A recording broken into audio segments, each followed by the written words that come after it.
Bonsoir à tous, retour sur ce plateau pour échanger avec le professeur Albert Ndossa. Professeur, bonsoir. Bonsoir, monsieur Abessor. Alors, dans le cadre de l'émission Un candidat, un projet, nous recevons donc le 10e candidat à cette émission, le professeur Albert Ndossa.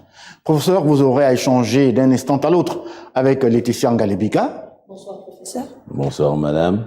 Avec Yves-Jocelyn Mitumba. Bonsoir professeur et bonne fête de l'indépendance. Bonsoir, monsieur. Merci. Avec Patricia Lydie Mouele. Bonsoir, professeur. Bonsoir, madame.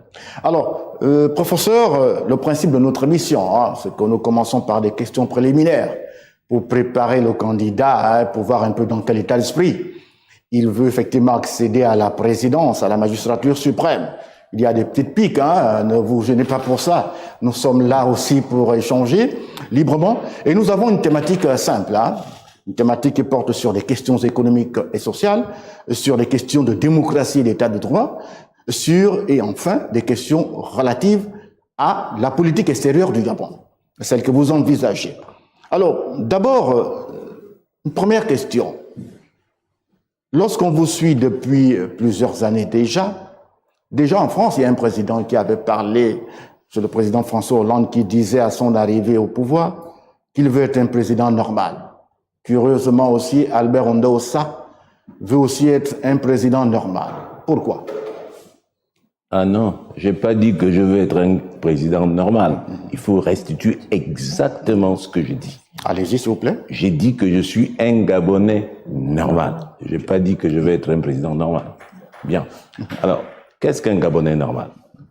Un Gabonais dont on connaît les origines, qui peut décliner ses origines, père, mère, qui peut remonter jusqu'à ses ancêtres, et qui a la particularité de ne pas avoir pillé l'État, c'est-à-dire détourné les sous publics, et de ne pas avoir tué. C'est cela que j'appelle un Gabonais normal. Mais il faudrait comprendre les fondements de cela. Pourquoi cela? Parce que moi, j'ai écouté la population. Que disent les Gabonais aujourd'hui? Ils sont envahis. Ils ne se retrouvent plus. Ils ont perdu leur identité. Ils sont pillés par des personnes dont on ne connaît pas les origines. Bien évidemment, la critique qui vient tout de suite lorsqu'on en parle, c'est que les gens vous disent, mais oui, mais nous, ceci, mais tout le monde ne peut pas être président de la République. Les critères que je développe sont pour le président de la République. Il n'y en a qu'un seul. Un président doit se préoccuper avant tout des intérêts de son pays. Il jure sur la Constitution, le respect de la Constitution. Un président doit se préoccuper avant tout de ses concitoyens, aussi bien ceux qui ont voté pour lui que ceux qui n'ont pas voté pour lui. C'est cela un président de la République. Et pour qu'il le fasse, il faut qu'on le sorte dans un Gabonais normal, attaché à sa terre. Il est mieux à même de défendre les intérêts de son pays par rapport à l'extérieur. Et généralement, ce qui se passe, ce qu'on observe depuis un certain temps, c'est que nos chefs d'État s'occupent des intérêts de leur famille, de l'intérêt de leur clan, de leur secte, de ceux qui chantent « Oyez, oyez, soutien », et non de tout le monde. Il faut mettre fin à cela. D'où, au sommet de l'État, un candidat normal. Merci, professeur Albert Ndossa. On va d'abord vous présenter par rapport à votre portrait. Les images vont défiler d'un instant à l'autre. En tout cas, c'est un portrait qui est suffisamment éloquent lorsqu'on regarde effectivement votre biographie. Vous êtes né le 17 juillet 54 à Mimvoul. Nous sommes dans le département du Wontem. Nous sommes dans le septentrion de Wontem. Situation de famille, vous êtes marié, père de 5 enfants. Votre scolarité, vous l'avez faite, notamment les études supérieures, en 74 à l'Université nationale du Gabon, UNG. 78-80, vous allez à l'Université de Nancy 2 en France. Et également, on va aller assez vite parce que Il est suffisamment étoffé votre biographie. Les diplômes universitaires en 87, vous avez l'agrégation des facultés des sciences économiques et de gestion de Dakar. Et de 74, 78, 79 jusqu'en 85, il y a une licence en sciences économiques, un diplôme d'études approfondies à Nancy, un doctorat en sciences économiques et un doctorat sur une thèse en sciences économiques à Nancy également. Alors, le grade universitaire en 1980, assistant chargé des travaux dirigés, assistant en 84 chargé de cours, et en 87, vous êtes professeur titulaire. Ça, ce sont les différents grades. Au niveau des fonctions, vous avez été en 93 directeur de la revue économique et gestion. En 2007, vous êtes ministre de la Recherche scientifique et du développement technologique, responsable Master 2 d'économie en 2007 et en 2002, vous dirigez le campus de Libreville. Alors, vous avez été également doyen de la faculté des droits et des sciences économiques en 90. Alors, je vais aller très rapidement pour gagner du temps. Vous dispensez également des cours dans des grandes universités étrangères, notamment au Burkina Faso, au Niger, à Ouagadougou, au Bénin, un peu partout. Alors, globalement, le professeur Albert Ondossa, si vous pouvez ajouter quelques éléments par rapport à votre biographie, parce qu'on ne peut pas la lire complètement sur ce plateau, s'il vous plaît. Il n'y a rien à ajouter. Bien. Merci, professeur. Alors, nous allons tout de suite entamer la problématique de l'économie. Et la parole tout de suite avec Yves-Jocelyn Mitouba. Oui, professeur, bonsoir. Bonsoir. J'ai envie que l'on fasse une petite piqûre d'histoire pour parler de vos sorties depuis 2009, si vous permettez. En 2009, vous annonciez que le Gabon serait incapable de payer les fonctionnaires au mois d'octobre, je pense bien. En 2016, vous faites une sortie, une conférence de presse où vous dites que le Gabon va annoncer faillite du fait de crouler sous une dette que le Gabon, que le pays ne pourra pas rembourser. Et en 2023, vous définissez l'économie gabonaise comme catastrophique. Mais nous sommes toujours en attente de voir ce que vous annoncez. Aujourd'hui, en tant qu'éminent professeur agrégé, est-ce qu'il arrive qu'on peut se dire qu'on s'est trompé de vous à tous les Gabonais? Qui s'est trompé, moi? C'est une question qu'on vous pose. Ou c'est vous qui vous êtes trompé? C'est une question, professeur. Ou c'est le PDG qui s'est trompé? Vous vous rendez compte que moi, je vais me tromper sur ce que je dis? C'est impossible que je me trompe. Que s'est-il passé? Je donne un petit exemple simple. Bien. Votre femme vous dit, avec le salaire que vous me donnez, ce que vous me donnez par mois, je suis incapable, effectivement, de nourrir la famille. Et vous allez au marché, vous achetez un paquet de manioc et vous dites, regardez-moi cette femme, j'ai acheté un paquet de manioc, mais ce que vous ne dites pas, c'est qu'il n'y a plus de gaz, il n'y a plus d'essence, vous ne pouvez pas conduire les enfants à l'école, et c'est précisément ça. Et vous voulez me prendre à défaut là-dessus? C'est pas possible. Le taux de réalisation budgétaire, quel est-il? Moins de 40%. Ça n'existe dans aucun pays au monde. Les retraités, vous les payez? Alors, pourquoi dans ce pays, on ne reconnaît pas ce qui est? Et vous voulez que moi, je reconnaisse que j'ai tort? C'est comme si tout le monde s'est mis des œillères. Le peuple gabonais crie et souffre. Et on passe à bien joint. Oye, oye, soutien. C'est ça. Et vous voulez que c'est moi qui dise que j'ai tort? Non, arrêtons. Professeur, s'il vous plaît. Oui. Il y a plusieurs mois, au sujet de la loi des finances exercées 2023, Exact. Vous avez tenu des termes assez forts en parlant de catastrophique. Et vous avez même dit que cette loi des finances était à mettre à la poubelle. Vous vous appuyez sur quoi? Sachant que progressivement, l'économie gabonaise se remet après la crise sanitaire. Progressivement, ça c'est vous qui le dites, c'est pas moi qui le dis. La loi de finances, à l'époque dont je parlais, et j'ai parlé, c'est ce qui prouve que vous ne suivez pas ce que j'ai dit. Vous êtes venu en contradicteur parce que vous avez pris quelques bouts. Suivez ce que je dis dans les détails, et vous comprendrez. À l'époque, la loi des finances a été bâtie sur la base des prévisions du Fonds monétaire international. Bien. Qui disait que 2022 allait être une bonne année. Et puis en octobre, le 12 octobre, si j'ai bonne mémoire, le même Fonds monétaire international dit que l'année d'après va être morose. Il existe des hypothèses pour bâtir un budget. À partir du moment où les hypothèses changent, le budget doit être mis à la poubelle. On peut le comprendre aisément. Alors, je ne comprends pas ce pays. Et je vous comprends d'autant moins, vous, journalistes. Vous êtes supposés être des journalistes d'investigation, rechercher l'information. On accepte tout ce que le PDG dit. Le PDG, c'est la publicité permanente. Arrêtons. Quand ça va mal, reconnaissons que ça va mal. Tout commence par là. Quand ça va mal, reconnaissons que ça va mal.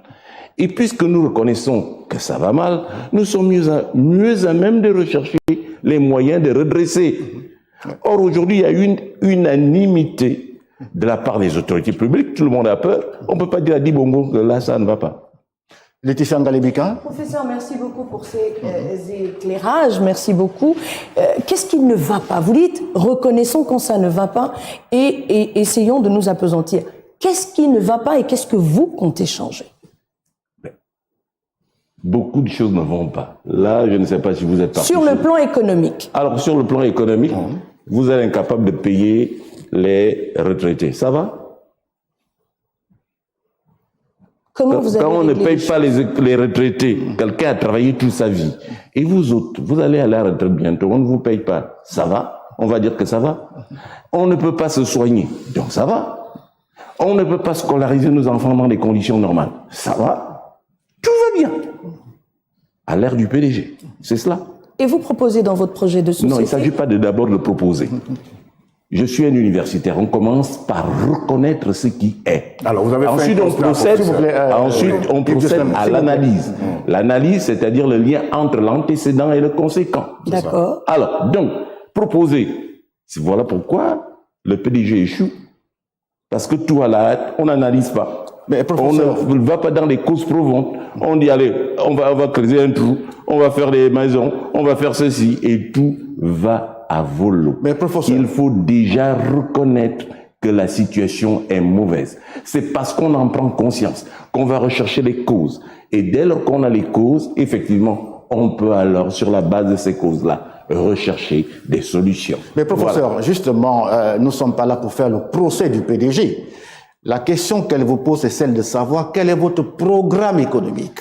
Ce que vous proposez aux Gabonais. Je pense que c'est ça l'intérêt de cette émission. Ah non, c'est pas l'intérêt. Vous êtes complètement à côté. C'est pas l'intérêt. L'intérêt de l'émission, et je vais aller au problème de fond parce que c'est les détails. Moi, je suis pas venu ici pour les routes, les ponts. D'accord. L'intérêt de l'émission, c'est montrer que le PDG a échoué. Et je vais dire en quoi il a échoué. Reconnaître l'échec. Dès lors que j'ai analysé l'échec, je peux alors proposer des solutions. Ne m'amenez pas aux solutions. En quoi le PDG a échoué? On y va. En tout. Vous connaissez un seul domaine qui marche dans ce pays, dites-moi lequel. Vous connaissez une radio qui est comme ça au monde? Quand je regarde les dépenses budgétaires sur les 14 dernières années, regardez les routes de Libreville, c'est bien. Regardez à Tiventos, c'est certainement bien. Regardez partout, c'est bien. L'hôpital public, c'est très très bien. L'université du Gabon, moi qui suis universitaire, j'étais dans toutes les universités. Il n'y a pas une seule. Le Burkina Faso est le pays le plus pauvre du monde. Le Mali aussi. Rien en Afrique ne ressemble à l'UOB. C'est bien. Alors, professeur, face à cet échec, justement, le tableau que vous venez là de nous présenter, quelle sera votre principale préoccupation pour pouvoir relever tout ceci? Écoutez, tout part dès le début. Il faut savoir quel est le problème du Gabon. Le problème du Gabon, c'est une carence de gestion au sommet de l'État. Un problème de gouvernance, de mal-gouvernance au sommet de l'État. Ce n'est pas les routes, les ponts, non. Problème de gouvernance au sommet de l'État. Ce problème de gouvernance se traduit par deux choses. La première chose, c'est qu'il y a un problème générationnel. Pourquoi? Parce que le Gabon, c'est une imposture perpétuelle. Il faut rééquilibrer tout ça.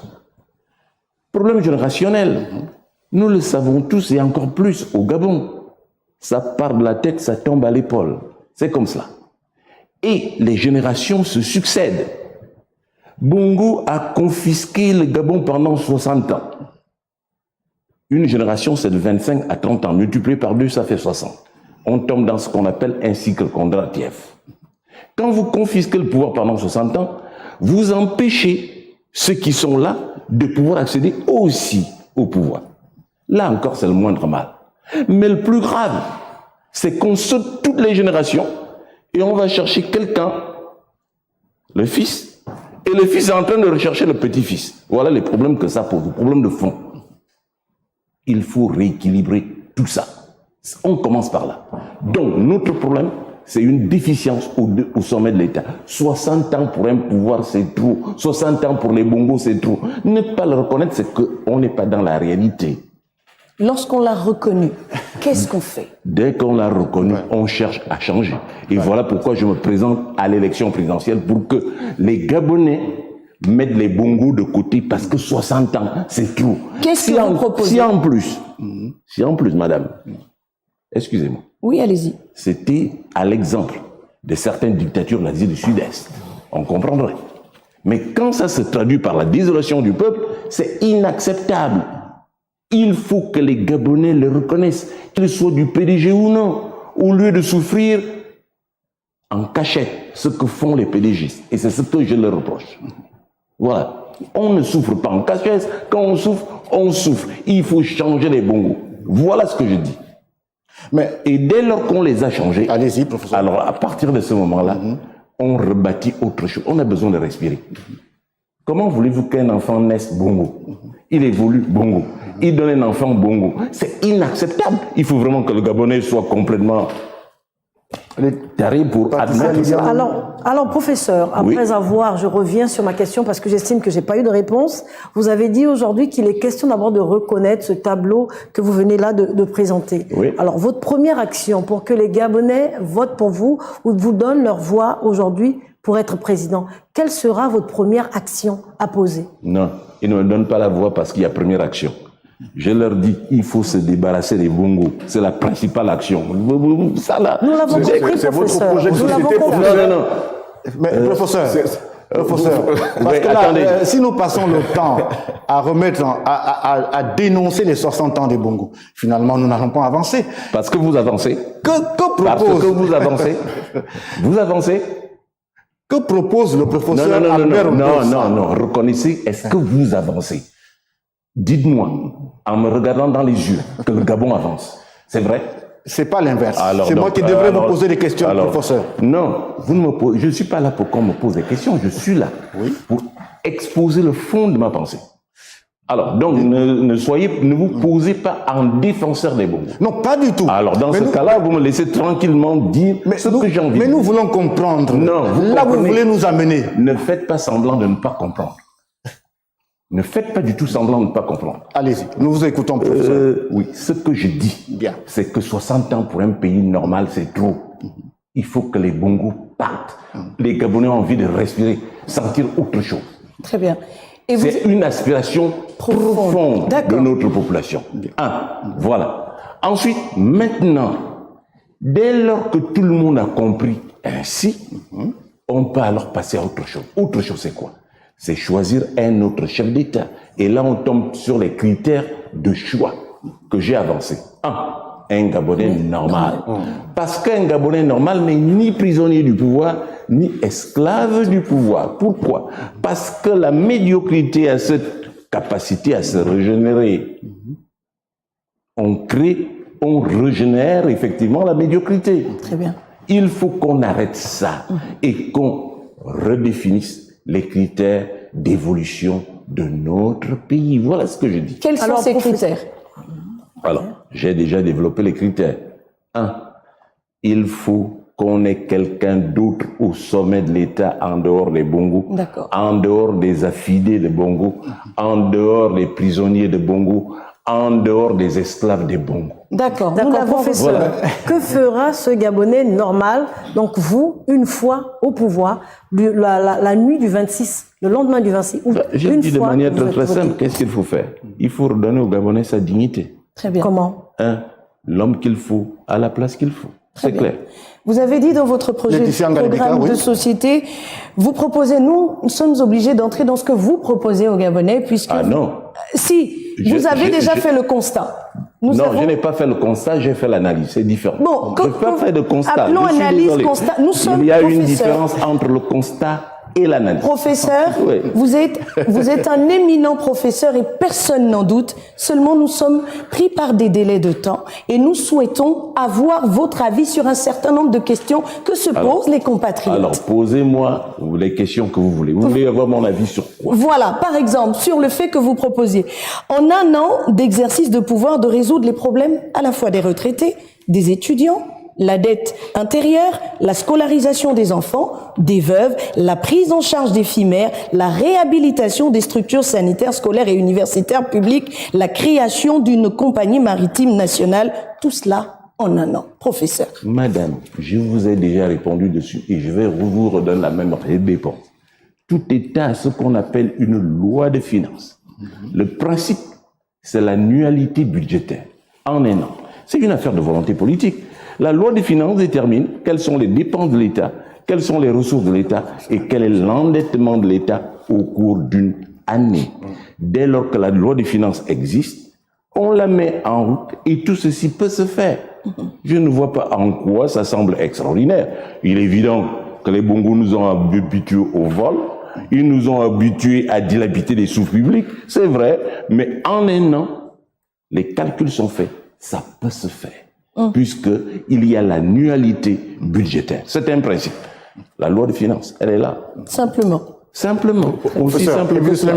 Oui, dites-nous, comment est-ce que vous allez créer la valeur, de la valeur dans ce pays, notamment avec le tissu industriel existant qui est encore frémissant? Est-ce que vous avez là une stratégie particulière une fois au pouvoir? Le tissu industriel n'existe pas. Frémissant. Il est frémissant. Il n'existe pas. Comment on crée de la valeur? Lorsqu'on libère les énergies. Il faut libérer les énergies, permettre aux Gabonais de se déployer. Et comment le permettons? En favorisant la promotion des PME, la promotion des entreprises gabonaises. Que vous ne soyez pas là, qu'on crée une entreprise en un minimum de temps. Aux États-Unis, une entreprise se crée en 15 minutes. Ici, il faut plus d'un an. Vous enlevez toutes les difficultés administratives, toute la bureaucratie. Le Gabonais est capable de se déployer. C'est cela. Il faut libérer les énergies. Vous avez moi, j'avais un bureau d'études. Dès lors qu'un Gabonais crée quelque chose, il faut que les Bongos soient à l'intérieur. Si vous ne leur donnez pas les 10%, ils vont prendre les mesures pour vous mettre dehors.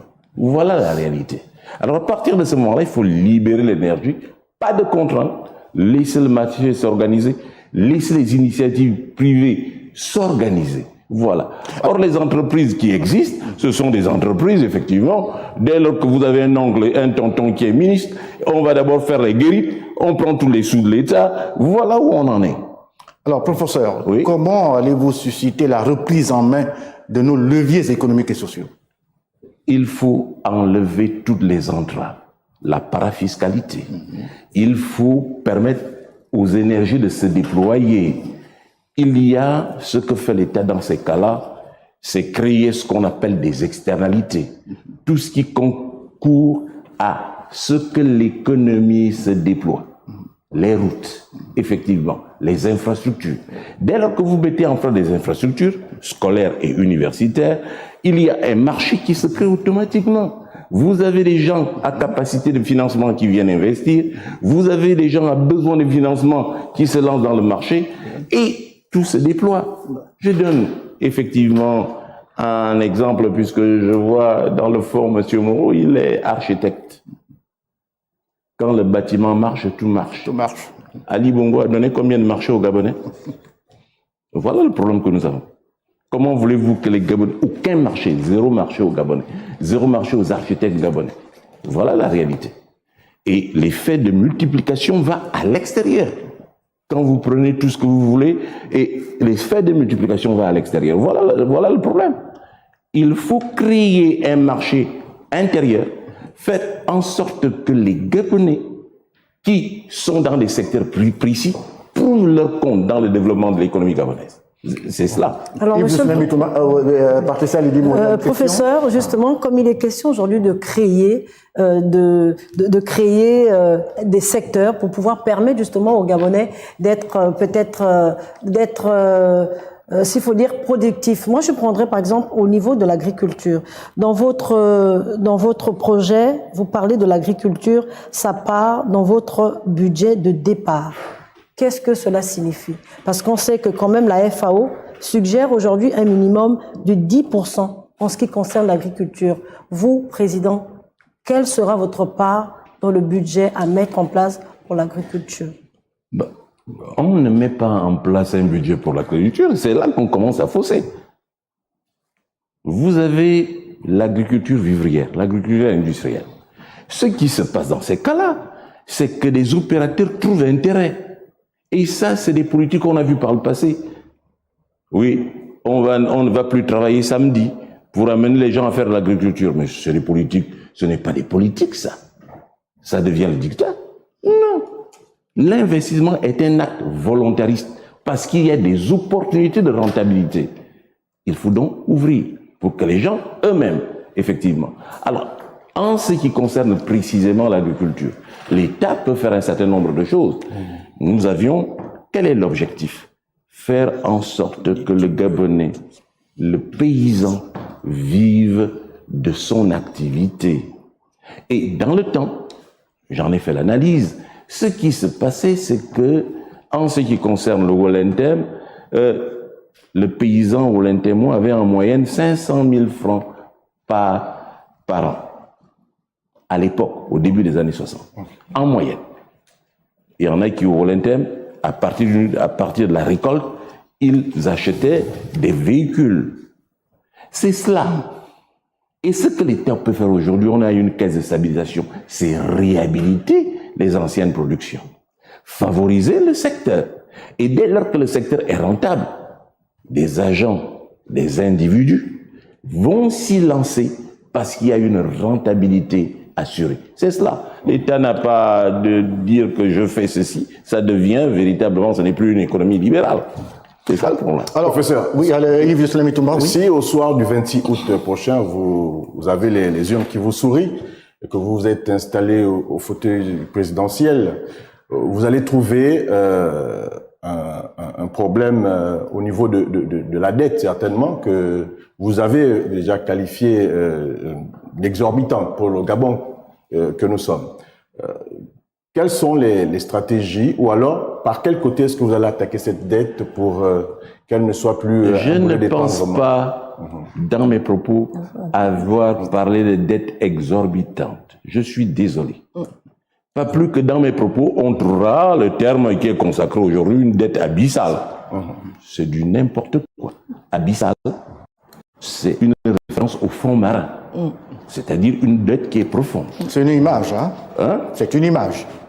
Ben bien, le terme a été consacré aux années 80, lors de la crise de la dette. C'est pas seulement une image. Lorsque vous êtes au bord de mer et que vous avancez, effectivement, on va dans le fond. Très bien. La dette ne peut pas être abyssale aujourd'hui. Non. Non. Pourquoi? Je prends un exemple simple pour que les Gabonais me comprennent. Un individu qui a un compte à UGB ou à BICI ne peut pas avoir une dette abyssale, non. Parce que le banquier, votre gestionnaire, a des normes, 30% de votre revenu. Dès lors que vous dépassez les 30%, on ne peut plus vous accorder effectivement un prêt supplémentaire. Ou alors, on fait du rééchelonnement. On vous accorde un crédit plus important et vous remboursez le crédit. Donc la dette, pour moi, ne se pose pas. Il s'est posé un problème en 2021 et le Fonds monétaire a attiré l'attention. Que s'est-il passé? Il existe des normes communautaires au sein de la CEMAC, 70% du PIB. Or, en 2021, le Gabon avait atteint effectivement ce seuil et le Fonds monétaire a attiré l'attention. Mais automatiquement, aujourd'hui, en 2022, nous sommes revenus à la norme. 52% du PIB. Donc, pour moi, le problème de la dette ne se pose pas. Il se pose à deux niveaux.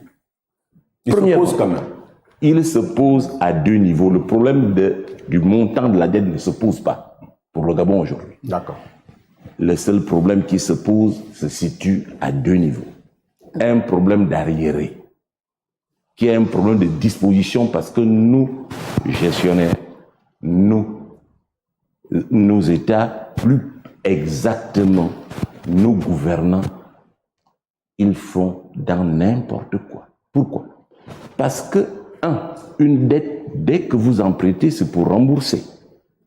Or, nous, on emprunte, on ne rembourse pas. Donc, le taux de remboursement est tellement faible. La première chose. La deuxième chose que cela pose, le problème de la dette. Que faites-vous de la dette? Si vous vous endettez pour boire le champagne, pour faire la fête du 12 mars, oye, soutien, cette dette-là, vous compromettez les générations futures. Voilà les deux problèmes. Vous, attachés. Président, comment vous changez les choses? Ben, c'est clair. Normalement, la dette est cyclique. L'économie évolue en cycle. Des moments, ça va bien. Des moments, ça va mal. On emprunte lorsqu'on est en difficulté et on rembourse en période d'expansion. Or, nos gouvernants, ils empruntent toujours. Que ce soit en période de crise, que ce soit en période d'expansion. Or, en période d'expansion, vous avez des possibilités plus grandes d'emprunt. Il faut rembourser. D'accord. C'est la fête tous les jours. Alors qu'il n'y a pas de route, il n'y a pas de pont, il n'y a rien du tout. Voilà le problème. Professeur Albert Ondossa, Patricia Lydie Mouelet. Alors, professeur, nous sommes toujours là dans le cadre de l'économie. L'économie aujourd'hui impacte tous les secteurs. Que proposez-vous aujourd'hui pour le pouvoir d'achat des Gabonais, notamment la vie chère? Comment améliorer le pouvoir d'achat des Gabonais? Comment améliorer le pouvoir d'achat des Gabonais? Alors, c'est un peu gênant. Parce que dans tous les pays au monde, il se pose un problème de vie chère, un problème de pouvoir d'achat, de panier de la ménagère, dirait-on, en termes consacrés. Tout à fait. Ça se pose dans tous les pays. Et la manière de régler cela, c'est simple. Nous sommes au marché. Le marché, c'est la confrontation entre l'offre et la demande. Dès lors, effectivement, que vous voyez que les prix montent, il suffit d'alimenter le marché en produits. Vous aurez effectivement une offre importante par rapport à une demande relativement limitée. Les prix baissent automatiquement. On ne fait pas de mercurial. Non. Nous sommes une économie libérale. Et là, regardez. Si la route Libreville-Tchibanga était une rue fluide, un produit qui vient de Tchibanga qui arrive à Libreville, il serait forcément bon marché. Si les routes étaient fluides, ça viendrait de Kokobi, ça viendrait de partout. Et là, rendu à Libreville, vous avez beaucoup de produits. Le seul problème qui se pose à un niveau, c'est que tous ces produits-là doivent être répartis selon les catégories d'individus. La basse couche, la moyenne couche et les hautes couches de la société. C'est-à-dire, monsieur le Président? C'est-à-dire, effectivement, il y a des gens qui ont des salaires réduits, qui sont au SMIC. Il faut qu'ils puissent vivre. Quand si vous allez au Cameroun, tout le monde se nourrit, tout le monde vit. Pourquoi? Parce que le marché de Yaoundé est alimenté. Les routes sont fluides. Ça permet une tête de poireau, vous la faites venir du Bamboudos et elle est à Yaoundé à 25 francs. 10 francs au Mont Bamboudos et 25 francs ici. Une tête de poireau ici, c'est 450 francs. Voilà le mal. Vous n'avez pas de route, vous n'avez rien du tout. Il n'y a pas d'externalité. L'économie ne peut pas se déployer. Voilà pourquoi la vie est chère. Et le camion de bananes qui vient effectivement de Bitam, pour arriver à Libreville, effectivement, il y a des barrières. Il a le temps de mûrir.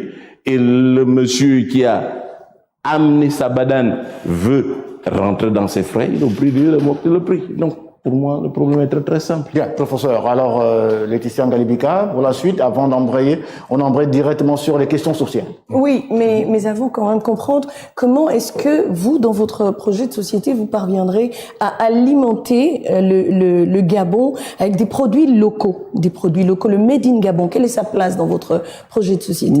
Made in Gabon, j'aime pas les slogans. Made in Gabon. Le problème, c'est pas Made in Gabon. Non. Ce qui fait la production nationale, c'est l'ensemble des unités de production résidentes. Made in Gabon, cela veut dire quoi?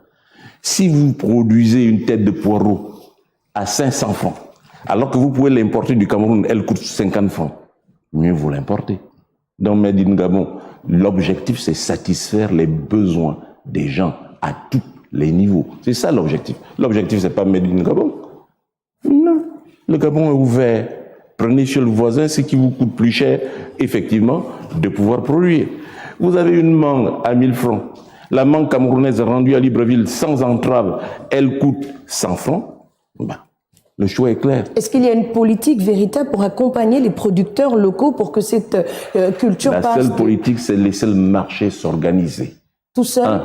Oui, c'est ça l'économie libérale. Il n'y a pas d'autre solution que celle-là. Nous entrons de plein pied dans le social et malheureusement nous sommes obligés d'aller au cas par cas pour que les Gabonais comprennent exactement quelle est votre offre. Aujourd'hui vous prenez la réelle politique. Donc nous sommes dans le réel et le réel c'est également le quotidien de vos compatriotes que vous aspirez à diriger. Vous dites en un an on a déjà fait le point, mais en 2 ans vous parlez de régler tous les conflits fonciers. On va parler du foncier au Gabon, du logement qui en découle. Quelle est la politique du professeur Ondosa que vous êtes une fois parvenu à la tête de l'État dans ce secteur?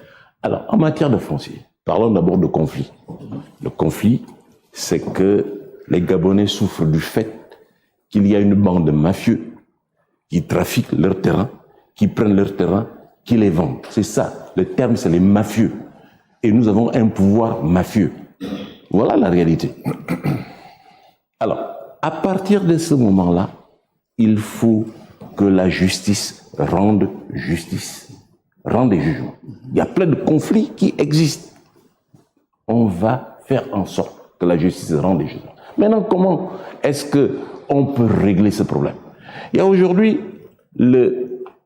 l'ordre gabonais des architectes. Et ce qui a été fait, c'est que les architectes sont répartis par province. Et c'est ainsi que l'acquisition des terrains, on passe de l'urbanisation à l'urbanisme. C'est-à-dire quelque chose de conceptualisé et de conçu. Quelqu'un fait une demande de terrain.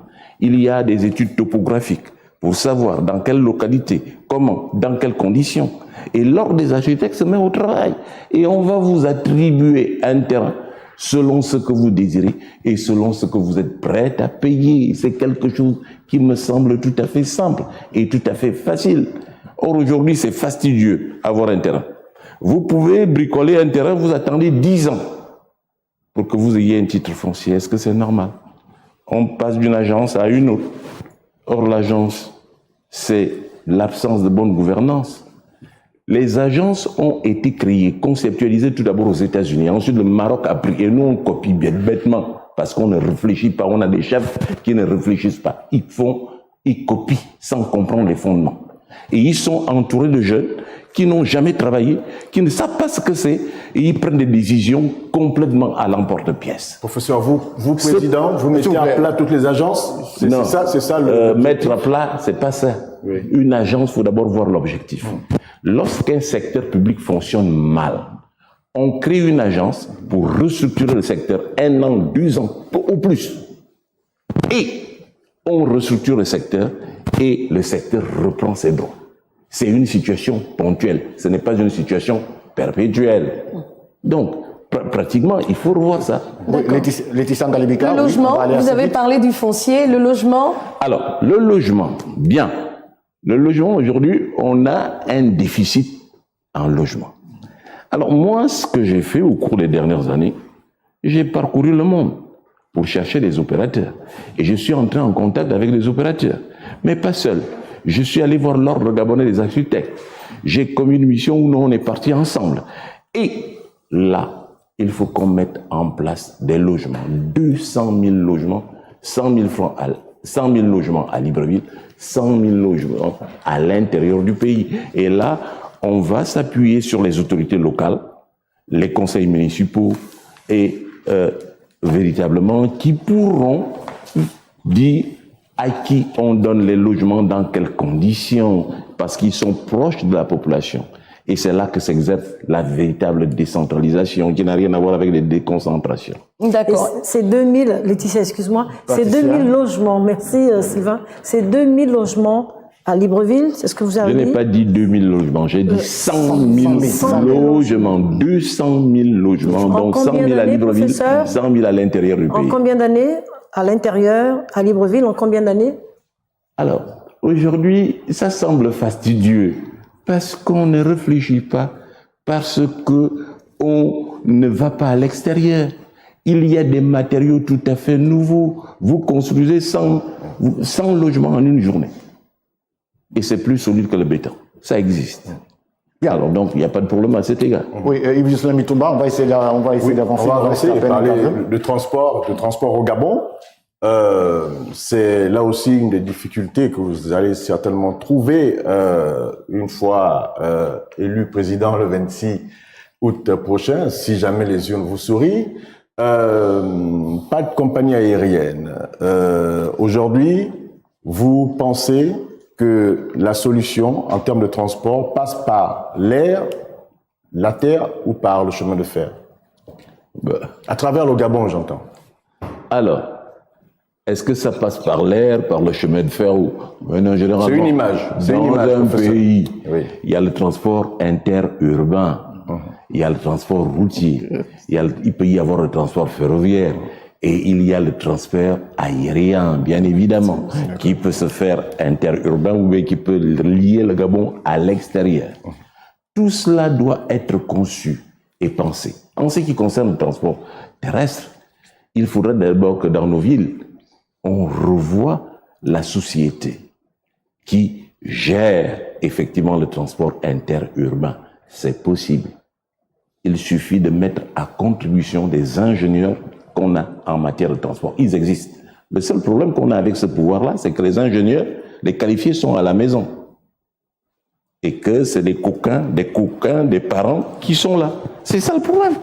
Laetitia Ngalebika, dernière question oui, sur le plan social. Malheureusement, nous allons parler de santé, mais il aurait quand même été important de voir quels sont qu'est-ce que vous prévoyez pour la route, parce que vous parlez d'une route qui en 5 ans va relier le Gabon au Congo, vous l'avez dit dans une de vos sorties, et comment on y parvient en 5 ans, de combien avez-vous besoin? Et puis, deuxième question, parlant de la santé qui est importante aujourd'hui pour les populations. Alors, allons-y d'abord dans les routes, bien évidemment. Alors, dans les routes, c'est une volonté politique qui s'affiche à partir des budgets nationaux. Dès lors que la volonté politique s'est affichée, automatiquement, on fait des programmes triennaux, un programme en 3 ans. Avec ça, vous faites toutes les routes du Gabon, bitumées, 2500 km de routes. Et vous les faites aisément, à raison de 800 millions les kilomètres. Alors, donc, vous avez de quoi faire les routes. Le Gabon a suffisamment de ressources pour qu'on fasse des routes. Mais on fait appel à qui? À des majeurs sur le plan international. Des majeurs, un consortium d'entreprises, des routes qui sont financées sur la base de 3 budgets, et ça se déroule normalement. Et c'est fait. Ensuite, on va intégrer les PME gabonaises. Si les majeurs s'occupent des chaussées, les accotements, c'est par les PME. Et ainsi, il y a un effet de multiplication qui se fait. L'argent des Gabonais est au service du Gabon. Et les entreprises vont se déployer. Là, effectivement, on va stabiliser, on va relancer. Et par l'investissement, et par la consommation. Bien, monsieur le professeur Albert Ondossa, on va terminer sur la question sociale. Santé. C'est le relative aux retraites. Oui. Vous en parlez également dans votre document. Et les partenaires sociaux au Gabon plaident aujourd'hui pour l'arrimage des retraites au nouveau système de rémunération. Vous y allez dans le même sens? Alors, les partenaires sociaux, c'est qui? Les syndicats. Alors, les syndicats, ils posent un problème d'arrimage. Bien, pourquoi l'arrimage? Parce que précisément, on a revu les salaires de la fonction publique. Et les retraités veulent cet arrimage-là. Bien, ça c'est le premier problème. Le deuxième problème, c'est que lorsqu'on prend les retraités, au nombre qu'ils sont, ils ont travaillé toute leur vie. Lorsqu'on tient compte de leurs droits, de leurs indemnités, c'est une bagatelle somme de 130 milliards. C'est rien du tout pour l'État gabonais. C'est une question de volonté politique. En un an, vous faites cette inscription dans la loi de finances et avant mars, avril, les retraités sont payés. Je ne vois pas où est le problème. Or, ce qui se passe précisément, c'est qu'on va multiplier les tracasseries. On va demander de refaire les papiers. Pourquoi demander à un retraité de faire les papiers? Il est dans la fonction publique. La solde a tout. A tout. Sa date de naissance, nombre d'enfants, etc., etc. À partir de ce moment-là, on va le faire basculer du salaire de fonctionnaire ou véritablement à la caisse de pension. C'est simple. Et le même mois, il a son salaire. Et c'est très, très, très simple. Moi, je ne vois pas où il y a le problème. Très bien, merci beaucoup. Nous pouvons évoluer avec le conflit homme-faune qui se pose et les voix s'élèvent à partir de l'intérieur du pays pour crier à l'aide. Vous, Président, qu'allez-vous faire pour régler cette question définitivement? Bien. Alors, il faut déjà analyser le problème. Commençons par là, madame. Quel problème il y a un conflit? Pourquoi y a-t-il un conflit homme-faune? Le Gabon a toujours existé. Les pachydermes ont toujours existé. La population a toujours existé. Pourquoi subitement il y a ce conflit? Il faut aller au détail. Nous avons des dirigeants qui sont mauvais. Ils cherchent l'argent partout. Et comme il y a sur le plan international des programmes pour protéger les pachydermes, nous y courons et nous prenons l'argent. Mais nous le dépensons pour nos soutiens. Au point que l'international regarde. Et qu'est-ce que nous disons? Ne tuez plus les éléphants. On tue alors l'équilibre écologique normal entre le nombre de pachydermes et le nombre d'hommes. Or, le nombre de pachydermes va évoluer puisqu'on n'a plus la possibilité de les tuer. Et comme ils évoluent, ils viennent près des villages et s'attaquent effectivement aux plantations des populations. Pour régler ce problème, d'abord ponctuellement, qu'est-ce qu'on fait? Battus. C'est ce qui existe dans les autres pays. On fait des battus. On prend l'armée, on se dit, écoutez, par trimestre, on commence par 50 éléphants. Ensuite, 150. Ensuite, 100. Ensuite, 150. Au bout de 3 mois, on fait le point. Est-ce que les villageois sont encore menacés? Ensuite, on va doter chaque chef de village d'un calibre 448. Pour que, dès lors qu'un pachyderme s'assoit, on tue. Et les pachydermes qui sont tués, effectivement, on prend les défenses, on va les garder, les populations, on va les vendre, ça va rebooster l'agriculture villageoise et ça va permettre d'indemniser les villageois qui sont atteints. Et deuxièmement, qu'est-ce qu'on fait? Les pachydermes, la viande, on la donne dans les hôpitaux, on les donne dans les casernes d'armée, au marché, on les vend à un prix dérisoire de 250 francs le kilo. Et tout le monde est content. Voilà. Donc il faut faire des battus. Or, comme ils ont pris l'argent de l'extérieur, ils n'osent pas organiser les battus. Parce que voilà, il faut laisser les histoires. Professeur, vous êtes en désaccord avec l'international. À vous écouter. Ah non, je ne suis pas en désaccord avec. Absolument. Il s'agit. S'il vous plaît, Il s'agit de ce qu'on appelle un équilibre optimal. Satisfaire l'international sans compromettre la population gabonaise. Et c'est possible. Or, une politique n'est pas pour compromettre notre population. Je suis désolé. On signe des contrats, certes, on respecte ces contrats-là, mais en accord. Lorsque le nombre de pachydermes est élevé, on revient facilement à l'équilibre. Au bout de 3 mois, on va constater que, véritablement, les pachydermes ne menacent plus. Mais ici, il ne faut pas les tuer. Alors après, on va dire, il faut des barrières électriques. Mais c'est du pipeau, les barrières électriques. La taxe carbone qui est là, professeur. Pardon? La taxe carbone est là pour justement chercher des solutions. Pourquoi vous allez à la taxe carbone? La taxe carbone, c'est autre chose. C'est complètement autre chose. Oui, je parle des pachydermes, conflits hommes-zone. Il suffit de faire des battus, c'est tout. Et on arrive à l'équilibre écologique entre le nombre de pachydermes et les populations. Ça va se stabiliser en 3 mois, 6 mois. Dès qu'on a fait suffisamment de battus, on arrête. Et là, on interdit que les hommes aillent en brousse tuer l'éléphant. Voilà. C'est tout, les lois existent. On met en place des lois. Patricia Lydie Mollet, dernière question. Alors, vous avez parlé, s'il vous plaît, vous avez parlé d'autre chose tout à l'heure. Parler des taxes carbone. La taxe carbone pour pouvoir justement trouver des solutions. C'est autre chose. Oui. La taxe carbone, Dieu nous a dotés de la nature. Le Gabon est couvert à 80% de forêt. Exact. Ce qui veut dire effectivement que, étant couvert de forêt, ce qui se passe dans ces cas-là, c'est que visiblement, nous pouvons absorber 140 millions de tonnes de CO2 et nous produisons 40 millions de tonnes. Donc, on a un excès de 100 millions de tonnes. Or, il y a un principe international qui existe, le principe du pollueur-payeur. Qui pollue, paye. Ce qui veut dire que pour notre 100 millions d'excédents, effectivement, on va nous payer. Qu'est-ce que vous faites de cet argent, professeur? Une fois Dans les caisses. Il faut préserver l'environnement. Voilà. Ensuite, s'il y a un excès d'argent, il faut construire les routes, il faut alimenter les hôpitaux, il faut doter les hôpitaux de matériel adéquat. Il y a plein de choses qu'on peut faire de cela, sauf qu'on est dans un système de gabegie où Bongo prend tout pour lui et ses copains et ses coquins. Et voilà, on en est là. Professeur, nous allons... Alors, professeur, merci la dernière Sylvain. préoccupation, Patricia Lidimouné. Alors, professeur de renom, monsieur Ondonsa. Alors, en suivant votre biographie tout à l'heure, vous avez appris à l'université Omar Bongo. L'université Omar Bongo, multipliée aujourd'hui, les universités s'imposent au niveau du Gabon. Avec vous, est-ce qu'il y aura des établissements spécialisés? Si c'est oui, dans quel domaine précisément? L'université Omar Bongo, mais c'est une désolation, on en a déjà parlé. Alors, c'est toute une politique à mettre en place en ce qui concerne la formation. C'est une politique de l'homme. Au cœur du développement, il y a l'homme. Dans l'homme, il y a sa formation, il y a son emploi, il y a sa santé. Donc, le Gabon doit être à même de former ses hommes. Or, nous avons aujourd'hui le Gabon incapable de former ses hommes. Il faut mettre en place une véritable politique de formation. Et les Gabonais vont à l'extérieur.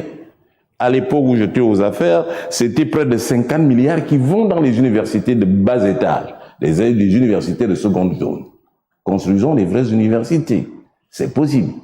Puisque tous les autres pays, les pays voisins, ils l'ont fait. La Guinée équatoriale a l'université d'Oyala. Il y a l'université de Brazzaville, qui est un bijou. Allons-y, nous avons les moyens, pourquoi pas nous? Dans quel domaine précisément au niveau de Libreville? Alors, dans quel domaine? Bien, là, c'est une étude qui détermine les domaines. Il y a une différence entre l'offre de formation et la demande de formation. Mais maintenant, c'est une étude prospective qui permet de savoir de quelle formée le Gabon a besoin, à court terme, à moyen terme, à long terme. Notre population évolue autour de 2% l'an. Ce qui veut dire que des programmes triennaux peuvent être mis en place pour que nous sachions de combien de scolarisés nous disposerons en 2025, en 2026, en 2027. Et on construit des infrastructures à cet égard, c'est tout. Il faut que tout soit programmé. Alors, professeur, il nous reste à peine 5 minutes. Nous allons parler maintenant de la politique extérieure. Lorsque vous arriverez au pouvoir, alors, le gros problème aujourd'hui en Afrique, c'est la relation avec la France, et notamment la relation France-Gabon. Lorsque vous arrivez, c'est une relation séculaire. Lorsque vous arrivez, est-ce que vous allez revoir les accords traditionnels entre la France et le Gabon? La révision des accords, je prendrai un peu le premier président de la République, Léomba. Lorsqu'on a interrogé Léomba, on lui dit, mais Léomba, vous êtes toujours avec la France. Alors, que pensez-vous alors que tout le monde réforme les accords? Alors, qu'est-ce que vous en pensez? Léomba a dit que le problème des accords sera résolu de lui-même. Le jour où le Gabon aura ses ingénieurs, ses médecins, etc., etc., ça se réglera de lui-même. De la même manière, je dis aujourd'hui que le jour où le Gabonais cessera d'aller se nourrir dans la poubelle de vin d'eau, à la décharge, il faut lui donner à manger. Il faut lui donner l'hôpital. C'est ça la priorité. Les besoins basiques, ce qu'on appelle des besoins physiologiques. Il faut qu'il puisse scolariser ses enfants. Et maintenant, dès lors que ces besoins sont satisfaits, se posera le problème des besoins transcendantaux. Et là, il faudrait qu'on ait des interlocuteurs avisés, secteur par secteur. Si nous avons des architectes de haut niveau, si nous avons des ingénieurs de haut niveau, ils discuteront à part égale avec la France. Il ne s'agira pas, lorsqu'il y a un contrat, on ne signera pas des contrats léonins. Donc, il faut se mettre en position, c'est pour pas mettre la charrue devant les bœufs, en position de pouvoir discuter de ces questions. Au départ, nourrir le Gabonais, satisfaire ses besoins basiques, et à partir de ce moment-là, avoir un pouvoir légitime, et un pouvoir légitime s'appuiera sur son peuple pour dire maintenant, on peut discuter avec la France. Et on arrive à ce que j'appelle des équilibres optimaux. Satisfaire les intérêts de la France, parce qu'elle nous apporte sa force de travail, parce qu'elle nous apporte ses capitaux, sans compromettre les aspirations légitimes de notre population à la démocratie d'une part et au bien-être d'autre part. Partez ça, Lydie Moulin. Alors, professeur, l'intégration sous-régionale, la CEAC, la CEMAC, que ferez-vous aujourd'hui? Redynamiser ou encore faire la fusion entre ces deux organismes? Entre la CEMAC et la CEAC et la CEMAC. Alors, l'intégration que nous avons, c'est ce qu'on appelle l'intégration institutionnelle. La véritable intégration, c'est l'intégration par les marchés. C'est que le Gabonais puisse vendre à Douala, le Gabonais puisse vendre à Luanda. C'est ça la véritable, par les marchés.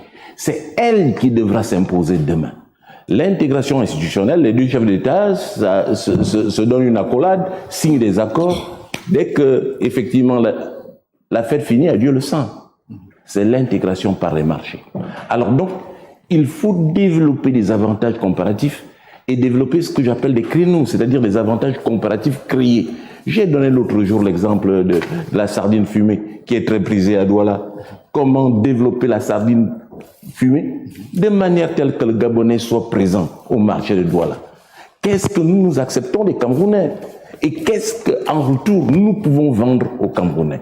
C'est une affaire d'analyse, d'impulsion et d'opportunités à saisir pour le développement de notre pays. Donc il faut dynamiser l'intégration, mais l'intégration par les marchés et non seulement l'intégration institutionnelle. Yves-Jocelyn Mitumba. Oui, en relation avec la France, encore une fois, si vous nous le permettez, on sait que vous êtes très jaloux de vos origines culturelles, professeur. Je suis en train de passer à côté ou... Non. Voilà. Alors, vous, au pouvoir, au soir du 26 août prochain, qu'est-ce que vous ferez pour tous les masques gabonais qui sont encore dans certains musées français? Je crois que ça, c'est vraiment... Je suis toujours gêné de répondre à ce type de questions parce que j'ai en tête ce que fait le PDG. Il ne faut pas faire ce que fait le DPDG. Les masques, il faut créer les conditions pour que les masques viennent ici. Il faut créer des musées qui sont capables de les absorber. Deuxièmement, les marques qui sont vendues à l'extérieur, c'est le Gabon qui s'expatrie. C'est bien de crier, aro, mais quand vous les prenez, qu'est-ce que vous en faites? Vous les laissez en France? Le tout, c'est que le Bakota qui fait son produit puisse le vendre à l'extérieur, devenir un Picasso.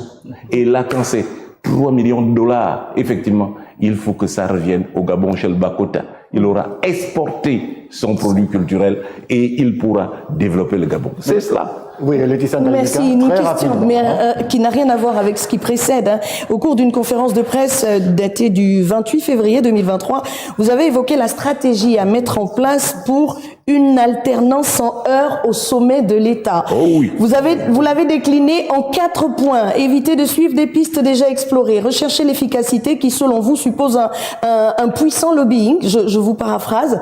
Reposer l'action sur des idées simples pour résoudre les problèmes courants. Vous pensez d'ailleurs mettre en place une commission vérité et réconciliation. Comment tout cela va se faire? Mais le problème aujourd'hui, c'est que nous avons un problème des Bongos au pouvoir pendant 60 ans. Qu'est-ce que nous en faisons? Tout le monde élude cette question. Les Bongos sont gabonais. Il faut leur aménager une porte de sortie. Il faut qu'ils soient intégrés dans le Gabon. Il ne faut pas les chasser, il ne faut pas les tuer. Dès que vous commencez à tuer, c'est la tuerie ad vitam aeternam. Il faut les intégrer. La seule chose que je dis au Bongo, c'est qu'après 60 ans, il faut qu'ils cèdent le pouvoir. Maintenant, il faut qu'on les intègre. Nous avons un chef d'État qui est là, Ali Bongo. Moi, je ne vais pas le pourchasser. S'il veut rester au Gabon, il reste au Gabon. Pourquoi faut-il le pourchasser? Il faut effectivement qu'il jouisse de ses droits. Il bénéficie de certains droits en sa qualité d'ancien chef d'État. C'est ce qu'il faut. Il faut que les Bongos puissent revenir au Gabon. Il faut que les Gabonais qui sont à l'extérieur puissent revenir au Gabon. C'est cela. C'est simple. Dès lors que le chef d'État montre le chemin, automatiquement tout le monde s'ajuste. En tout cas, moi, je ne permettrai pas effectivement qu'on touche au Bongo. Alors, dès lors qu'on leur a aménagé cette porte de sortie, effectivement, on peut développer notre pays, discuter entre nous. Tout le mal a été fait. Il y a des gens qui sont assis à la maison. Il y a des gens qui ont été violentés. Il y a des familles qui ne peuvent pas du tout faire le deuil de leurs enfants. Il faut que l'État y contribue, permettre à chacun de rentrer sans ses droits. C'est possible. C'est possible. C'est une affaire de volonté politique. Et là, on ouvre un dialogue large. Ça permet aux Gabonais de respirer, aux Gabonais qui ont de la rancœur, de pouvoir parler, de pouvoir discuter. Et c'est possible. La commission vérité et réconciliation, c'est ça son objet. Et c'est tout à fait possible. Nous sommes un petit pays, on ne va pas se tuer entre nous. Voilà ce que je propose. Alors, professeur Lydie Monet, c'est toujours dans ce sens, professeur, réconciliation nationale. Une fois président, au soir du 26 août, vous êtes finalement prêt à travailler avec vos adversaires? Ah, mais bien sûr que je le dis. Ce que je reproche à Ali Bongo, c'est que lui, il travaille seul, il préfère prendre des étrangers. Et des étrangers qui n'ont aucune qualification. C'est ce que je lui reproche. Nous sommes un petit pays. La contradiction principale dans notre pays, c'est entre la médiocrité et l'excellence. Et la médiocrité, vous la trouvez partout. Au PDG, oui, soutien, c'est tout ce qu'il sait faire. Et vous la trouvez dans l'opposition aussi. Il faut qu'on se réunisse, mais sur la base des critères précis. L'homme qu'il faut, à la place qu'il faut. Et les autres, il ne faut pas les chasser. Non, non. Je vous donne un exemple. Il y a les meilleurs de notre armée sont assis à la maison. Et on a fait des caporaux, des généraux. Qu'est-ce que moi je fais? Je ne les dégrade pas, ils sont là. Sauf qu'il faut aller chercher ceux qui sont à la maison pour réhabiliter notre armée. C'est cela qu'il faut. Et là, année après année, ceux qui sont employés vont aller à la retraite. Et c'est un problème qui va trouver solution au fil du temps. C'est cela. Donc, pratiquement, nous sommes un petit peuple, on n'a pas à se canarder. Non, on n'a pas à se tuer. C'est possible. Et voilà pourquoi moi je fais appel à tout le monde. En 2015, vous permettez, j'ai fait une adresse à l'intention des francs-maçons. Après cette adresse, quelqu'un est venu me voir en disant « Chavio a envoyé quelqu'un ». Mais j'attends depuis que les francs-maçons fassent une tenue ouverte pour m'inviter. Oui, je suis prêt à aller les rencontrer. Rien du tout. Là, le patronat gabonais, Oyima est là. Mais Oyima, il faut qu'il m'appelle. Moi, j'ai des propositions. Pourquoi il ne m'appelle pas pour m'écouter? Parce qu'il a peur des bongos. C'est des petits clans. Non! Le Gabon, c'est pour tout le monde. Il faut qu'il m'appelle.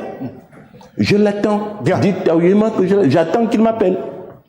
Bien. Voilà. Bien, professeur Albert Ondossa, nous sommes arrivés au terme de cette émission. Alors, pour sortir, pour conclure, le 26 août prochain, le collège électoral devrait appeler aux urnes pour élire parmi les 19 candidats le président de la République. Quel est le message pour que le choix soit porté sur le professeur Albert Ondossa? Alors, le message que je donne aux Gabonais est le suivant. Il y a 19 candidats, mais il faut bien regarder. Il y a là-dedans les esclaves du pouvoir, il y a là-dedans les prisonniers du pouvoir, il y a là-dedans les anciens pédégistes qui veulent se refaire une santé dans l'opposition.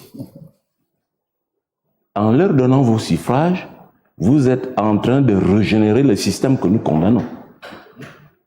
Albert Ondossa, je ne suis ni prisonnier, ni esclave du pouvoir, je ne dois rien à quelqu'un.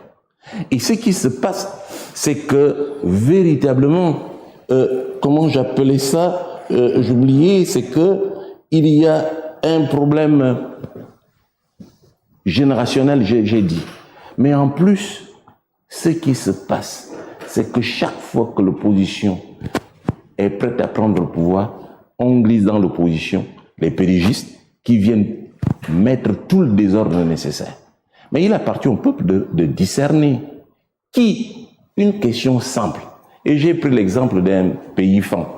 En pays fan, si vous arrivez dans un village fan et que vous commencez à insulter tout le monde, personne ne va rien vous faire. On va dire, ah, Bekal, c'est lui sur qui on compte ici. Attendez qu'il revienne de plantation, on va voir si tu es capable de lui tenir tête. Dans tous les domaines comme cela. Le problème que nous avons aujourd'hui, qui est capable de relever ce pays avec la compétence nécessaire, avec la crédibilité nécessaire, avec les relations internationales nécessaires? Ce n'est pas des relations bricolées. Il y a des gens qui bricolent des relations. Ce n'est pas un problème d'argent. Je sais moi aussi où on prend de l'argent. Je sais moi aussi, mais je ne prends pas le faux argent. Je dis aux Gabonais, regardez mes mains. Je n'ai jamais tué, je n'ai jamais volé. Je suis à même de défendre les intérêts de ce pays. Et je ne suis pas incomplexé. Quand je discute avec les Occidentaux, je reviens encore de Paris, c'est vis-à-vis. J'enseigne chez vous. J'ai eu mes diplômes chez vous. J'exerce chez vous. Qu'avez-vous à me dire? Il faut que vous compreniez qu'une nouvelle ère avance. Et cessez de soutenir les pédégistes. Donc ce que je dis, des 18 candidats que nous avons, il faut mettre de côté tous les pédégistes et savoir que là, la seule personne qui peut nous sortir de ça, c'est Albert Ondossa. Et le challenge final, c'est Ali Bongo, le pédégiste, contre Albert Ondossa, le non-pédégiste. Et là, Albert Ondossa vous a fait un chronogramme. Comment sortir le Gabon de l'ombre en 5 ans? C'est facile, c'est simple et ça peut se faire. Donc, vous qui êtes là dans le studio, votez pour moi et votre pays va changer. Vous faites la campagne dans notre studio? Ben, c'est pas interdit, je suis là pour ça. Je suis là pour ça. Et vous qui m'interrogez et qui interrogez le candidat, vous avez en votre fort intérieur déjà un jugement que vous pouvez faire. Et je vous dis que vous, votez-moi. Sinon, faites un débat entre tel ou tel candidat et moi, on verra qui est mieux à même de développer le pays. Bien, merci, professeur. S'il vous plaît, s'il vous plaît, s'il vous plaît, s'il vous plaît, nous ne sommes pas dans un meeting politique, nous sommes dans un plateau de télévision, nous sommes là pour écouter les candidats à l'élection présidentielle. Lorsque le professeur Albert Ondossa sortira de ce plateau, vous pourrez applaudir pendant les causeries, s'il vous plaît. Merci. Alors, nous sommes arrivés au terme de cette émission. Dans votre agenda, retenez que demain, le 17 août, il n'y aura pas d'émission, c'est la fête nationale. Mais nous allons nous retrouver le 18. J'espère que ce n'est pas la fête des pédégistes, hein, que c'est la fête nationale. C'est pas le bord de mer à Tibuntos. J'espère qu'il y aura la fête là-bas. C'est la fête nationale. Ouais. C'est la fête nationale, professeur. Ah ah. Bien. Alors, donc, le 18 août prochain, nous aurons 2 invités, Mwanga Badinga Jean-Victor et le professeur Hugues Mwanga Badinga Jean-Victor et Alexandre Barreau-Chambrier. Alors, la particularité également de l'émission du samedi 19 août prochain, nous aurons certes le Raymond Donsima, mais également, ce sera la première émission consacrée également aux élections législatives. Et là, ce sera un débat entre les partis politiques, ceux de la majorité, de l'opposition et de la société civile. Nous prenons congé de vous. Bonsoir chez vous et à très bientôt.